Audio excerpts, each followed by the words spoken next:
안녕하세요. 저는 60대 초반 주부입니다. 저는 슬아의 딸과 아들을 하나씩 낳았어요. 첫째인 딸은 졸업을 해서 취업에 성공했고, 아들은 이제 졸업을 앞두고 있습니다. 결혼한 지는 30년이 되었어요. 저는 결혼을 하자마자 시댁과 합가해서 살았습니다. 진짜 힘들었어요. 시어머니는 보통이 아니셔서 기상천외하게 시집살이를 시켰습니다. 시아버진 또 어떻고요? 하도 보수적이시고 가부장적이셔 찍소리도 못 냈습니다. 그러다가 아득바득 돈을 아끼고 아껴 겨우겨우 분가를 했죠. 그것도 잠시 시아버지가 암에 걸리셔서 다시 합가해야 했지만요.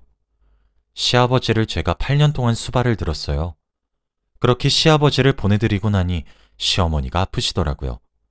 원래 지병이 있으셨는데 아무래도 시아버지가 그렇게 세상을 등지시니 시어머니가 병이 나셨습니다. 그래서 시어머니 수발도 들었어요.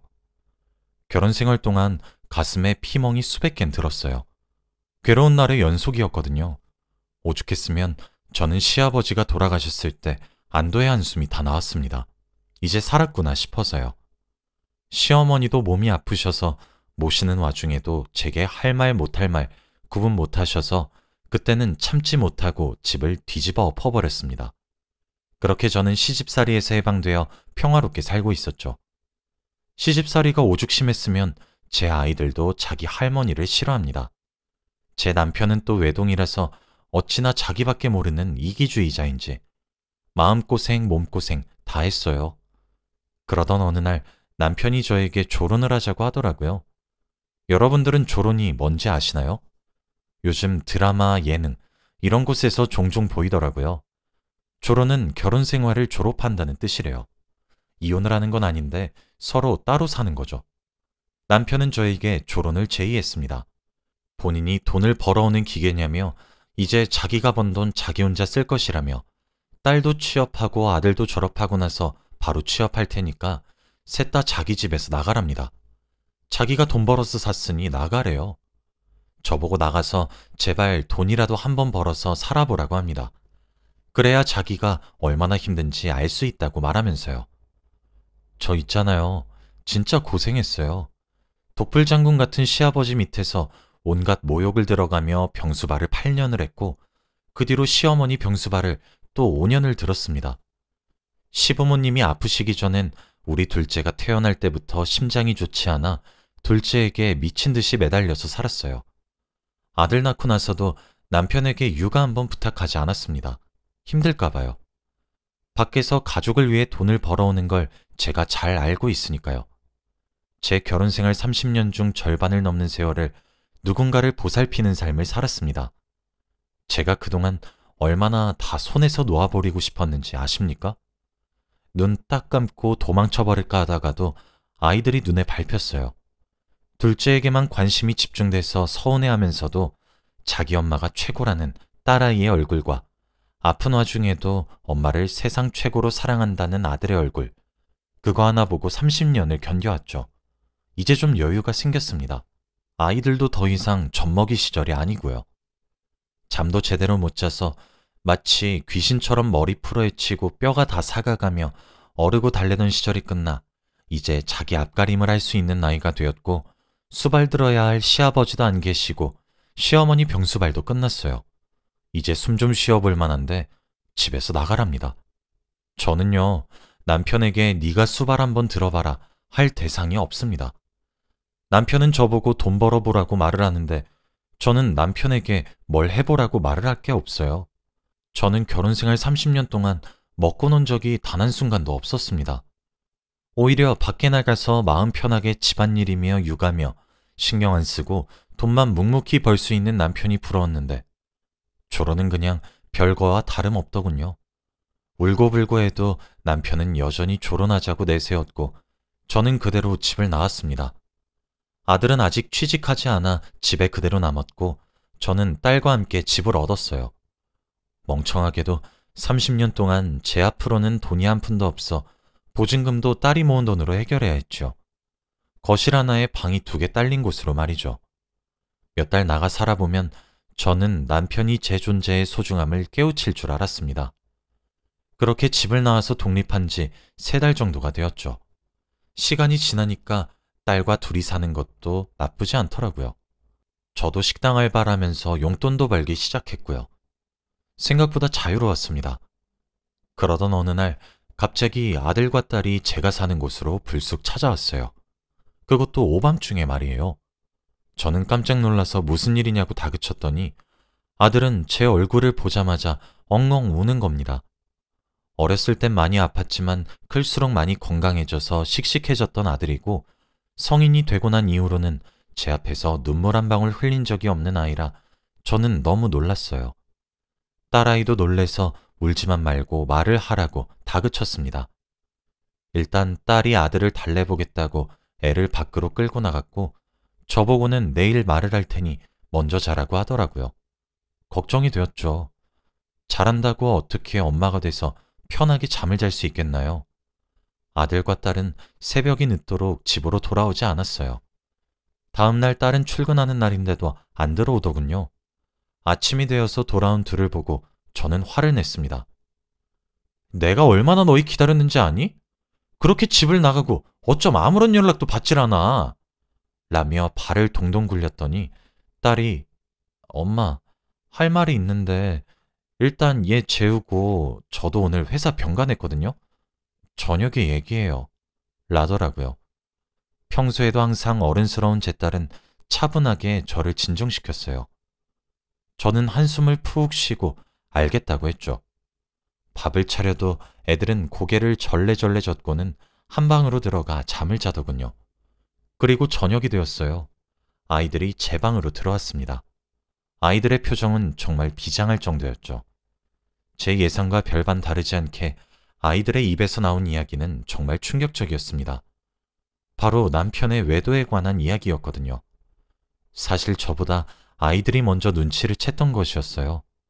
어쩐지 제 딸은 원래 부당하고 생각하면 무서운 자기 아빠한테도 바락바락 대들던 아이였는데 집에서 나가라는 소리에 저를 끌고 나온 것이 이상하긴 했죠. 딸은 원래 어느 정도 눈치를 챈 상태였지만 정확한 물증이 없어서 제게 말을 못 해왔다고 합니다. 사실 물증이 있었어도 엄마가 어떻게 받아들일지 걱정이 돼서 말하는 게 힘들었을 것이라고 하더라고요. 그 말에 아들은 자기가 이어 말하며 그 물증을 자기가 가져왔다고 합니다. 딸이 저와 함께 집을 나가기 바로 전날에 딸이 아들 방에 들어와서 아빠 감시 잘해 라고 했대요. 그러면서 감시하다가 이상한 점 있으면 바로 누나 집으로 튀어와 라고 말했다고 합니다. 처음에 아들은 누나가 무슨 헛소리를 하나 싶어서 대수롭지 않게 생각했고 아빠한테도 생각을 바꿔보면 안 되겠냐고 몇 번이나 물어봤대요. 그렇게 딸과 제가 집을 떠난 후 제 남편은 가사도우미를 고용했다고 합니다. 그러면서 아들에게 지혁아, 남자 둘이서 살림을 살려고 해보니 도저히 못할 것 같아서 내가 가사도우미 하나 고용했어. 그러니까 예의 바르게 대하도록 해. 라고 했대요. 처음엔 제 아들도 가사도우미에게 깍듯이 대했다고 했죠. 그런데 가사도우미가 어느 순간부터 자꾸 큰 방에서 나오더랍니다. 제 남편 혼자 지내는 방에 자꾸 들락날락거리니까 아들은 너무 의심이 들었나 봐요. 하루는 새벽에 화장실이 가고 싶어 아들이 일어나서 방 밖으로 갔는데 큰 방에서 남편과 가사도우미가 나누는 말소리가 들렸대요. 아들은 갸우뚱해서 가까이 다가가 엿들었는데 남편과 가사도우미의 호칭이 여보, 자기, 뭐 이딴 것들이더랍니다. 그걸 아들이 딸에게 말을 하며 누나가 감시하라고 했던 말이 이런 일 때문이었어? 라고 물었고 딸은 진정하라고 아들을 다독인 후 증거물을 잡아오라고 했대요. 그렇게 저는 아무 사실도 모르고 지낼 동안 제 아이들은 저를 위해 고군분투를 해오고 있었던 것이었어요. 딸과 아들은 계획적으로 남편의 외도 근거를 착실히 모아왔습니다. 남편이 잠든 틈을 타서 남편의 휴대폰을 훔쳐 도우미와 주고받은 더러운 대화들을 백업했고 남편 차에 있는 블랙박스들을 틈틈이 옮겨 담아왔죠. 아들이 저희 집으로 헐레벌떡 달려왔던 날은 아들이 결국 남편의 결정적이었던 장면을 목격하고 돌아온 길이었어요. 여느 때와 달리 남편의 차에 가서 블랙박스를 빼내와 백업을 하려고 했는데 자동차가 움직이더랍니다. 슬금슬금 차로 가까이 다가갔더니 믿지 못할 일이 벌어지고 있었다고 하네요. 딸은 아들에게 그날 자초지종을 듣고 바로 남편 차에 블랙박스를 빼내와 파일을 백업시켰던 것이었고요. 저는 아이들에게 아빠 차 키는 어디서 난 거니? 라고 물었어요. 딸은 그냥 아빠가 엄마 보고 집에서 나가라고 했던 날 슬쩍 가져와서 바로 열쇠집에 가서 복사했어. 그리고 지혁이한테 쥐어주고 돌려놨어. 라고 했죠. 저는 그 증거들을 가져오라고 말을 한 후 아이들을 방으로 내보냈습니다. 그리고 더러운 메신저 내용들과 블랙박스에서 나눈 대화 등등을 전부 두 눈을 똑바로 뜬 채로 바라봤어요. 대화를 요약해보니 제가 시아버지 병수발을 들었을 때부터 시작된 관계더군요. 이제 좀 있으면 알고 지낸 지가 10년이 되어 가더라고요. 저는 멍청하게도 10년의 세월 동안 눈치조차 채지 못했습니다. 모든 사실을 알게 된 그날을 기점으로 저는 시름시름 앓게 되었어요. 사실 너무 충격적이었거든요. 저는 남편 하나만 바라보고 살았고 그렇게 헌신적으로 살아왔는데 배신감에 치가 떨렸습니다. 딸과 아들은 열이 올라 누워서 끙끙거리는 제 손을 잡으며 자기들은 괜찮으니 엄마를 위해 제발 이혼을 하랍니다. 억장이 무너지는 것만 같았습니다. 다른 사람도 아니고 제 자식들에게 남편의 외도가 들킬 수 있습니까? 억장이 무너져 내리는 것만 같았습니다. 이런 사실을 알려줘서 미안하다며 그럼에도 불구하고 자기들이 제일 사랑하는 엄마가 아무것도 모른 채로 불이익을 당하는 것은 봐줄 수 없다고 울면서 말을 하는 아이들을 보고 있으니 참 뭐라 설명해야 할지. 저는 그 모습을 보고 이혼을 결심했습니다. 남편이 너무나도 괘씸했어요. 사실 저만 아는 사실이었으면 아이들에게 아빠를 뺏고 싶지 않아 넘어갔을지도 모릅니다. 무엇보다 소중한 제 보물들이니까요. 그러나 이미 아이들에게 먼저 들킨 이상 남편을 용서해 줄 순 없었죠. 제 자식들이 대체 무슨 심정으로 저에게 모든 사실을 알렸겠습니까? 저는 독해지기로 결심을 했어요. 며칠 뒤 몸을 추스른 후 저는 변호사를 만나러 갔죠. 이혼소송과 관련하여 상담을 받았습니다.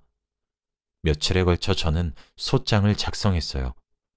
그 후 남편에게 연락을 해서 밖에서 잠시 만나자고 했습니다. 저는 남편을 보자마자 당신 혹시 바람 펴? 라고 물었어요. 다짜고짜 사람 앉기도 전에 무슨 말을 하는 거야? 라고 남편은 딱 잡아떼더군요. 저는 나 다 알고 왔어. 솔직히 말해. 진짜 바람 안 펴?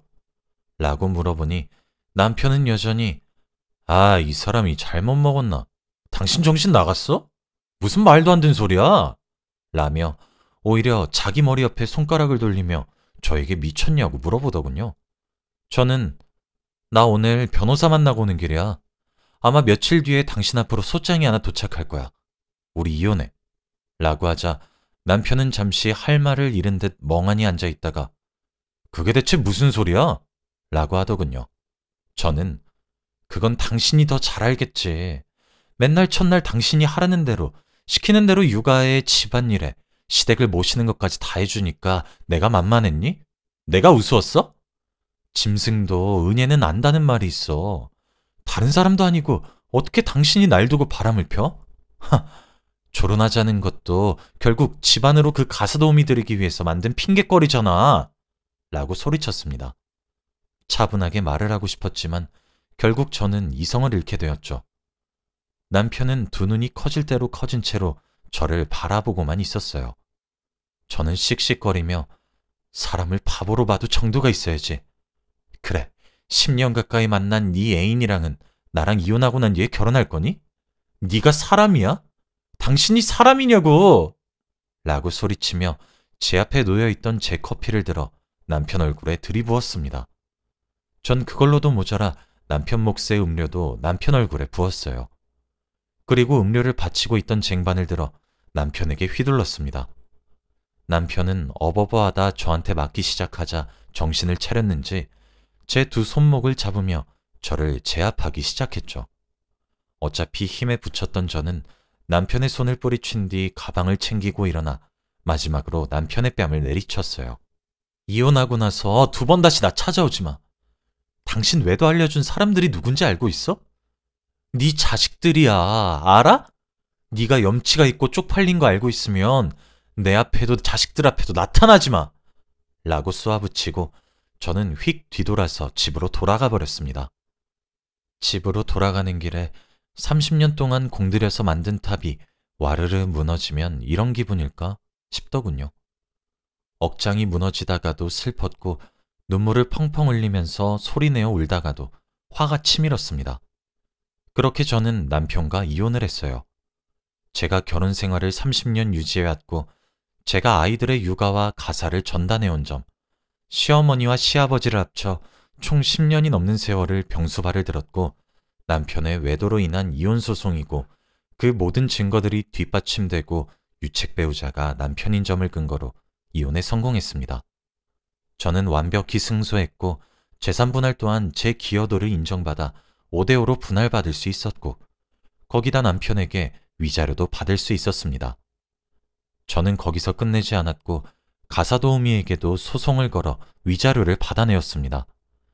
남편과 가사도우미 둘 다 오랜 세월을 속여온 점이 괘씸했는지 저와 변호사님이 생각했던 액수보다 더 큰 액수를 받게 되었어요. 그렇게 30년 넘는 결혼 생활은 종지부를 찍었습니다. 저는 분할받은 재산과 남편과 상간녀에게 받아낸 위자료들을 가지고 아이들과 함께 살 새로운 아파트를 하나 구했어요. 딸과 아들 또한 자기 아빠가 제대로 사랑을 주지 않아 애착관계도 없으니 미련 없이 저와 살기를 택했고 아빠와는 연을 끊고 없는 사람인 셈 치겠다고 했다더군요. 남편은 자신의 인생이 파탄이 나서야 자기 잘못을 뉘우치기 시작하더군요. 자기가 미쳤었다며 돌아와 달라고 빌었습니다. 이혼 후에도 미친 듯이 전화가 왔고 제가 전화를 피하면 어떻게 알아낸 것인지 제가 알바를 하고 있는 식당에도 찾아오고 새로 살기 시작한 집 앞으로도 찾아왔어요. 술을 먹고 전화하기 일쑤였죠. 어떤 날은 욕설을 하면서 저를 저주하다가도 어떤 날은 울면서 미안하다고 제발 기회를 달라고 울었습니다. 정말 지긋지긋했어요. 전화를 아예 받질 않아 버리면 수십 통씩 미친 듯이 전화를 걸 때도 많았죠. 안 만나주면 차라리 죽어버리겠다고 저에게 협박을 하기도 했고요. 자기한테 돌아오지 않으면 저희 세 가족을 모두 죽여버리겠다고 하더군요. 저는 그 모든 것들을 다 녹음하고 증거를 남겼고 변호사를 찾아가 논의했습니다. 변호사님 말로는 고소까지 할 수 있을 것으로 보이고 접근금지 가처분 신청도 함께 하자고 하시더군요. 저는 내일 법원에 또 갑니다.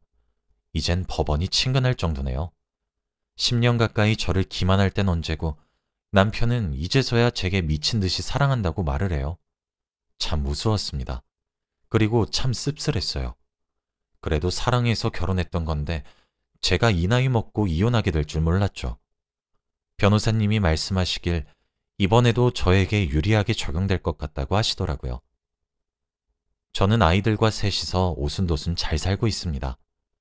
딸과 아들이 증거가 없어 미리 말하지 못한 것에 대해 죄책감을 가지고 있는 것만 같아 마음이 참 아파요. 부모 잘못 만나 고생만 시키는 것 같네요. 바로 저번 달에 아들도 취업에 성공했는데 엊그제 제게 하얀 봉투를 하나 쥐어주더군요. 뭔가 싶어서 열어봤더니 돈이었어요. 아들은 엄마, 원래 돈은 봉투에 담아줘야 있어 보이잖아. 우리 엄마 그동안 마음고생 심했으니까 아들내미 첫 월급 마음껏 쓰세요. 라며 건네주더라고요. 눈물이 어찌나 나던지 남편은 밉지만 이런 아이들을 낳아 기르게 해준 점 하나만은 고맙네요. 제 딸도 그런 아빠 있어봤자 하등 쓸모없다고 그런 사람이 자기 결혼식 혼주석에 앉는 것은 재앙이라고 말하며 제 마음을 덜어줍니다. 비록 이 나이 먹고 이혼을 했지만 제가 귀하다고 말해주는 아이들과 함께 잘 살아가 보려고 해요. 저뿐이라는 아이들을 바라보고 있으니 앞가림을 스스로 하고 있음에도 불구하고 제겐 여전히 어린아이들처럼 보이네요.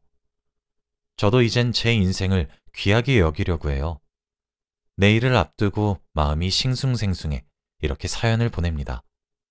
제가 글솜씨가 없어 잘 적었는지 모르겠네요. 제 이야기를 들어주셔서 정말 감사드리고 또 제 이야기를 들어주신 모든 분들도 귀한 사람들이니까 스스로를 소중히 여겼으면 좋겠다고 바라며 이만 글을 마칩니다.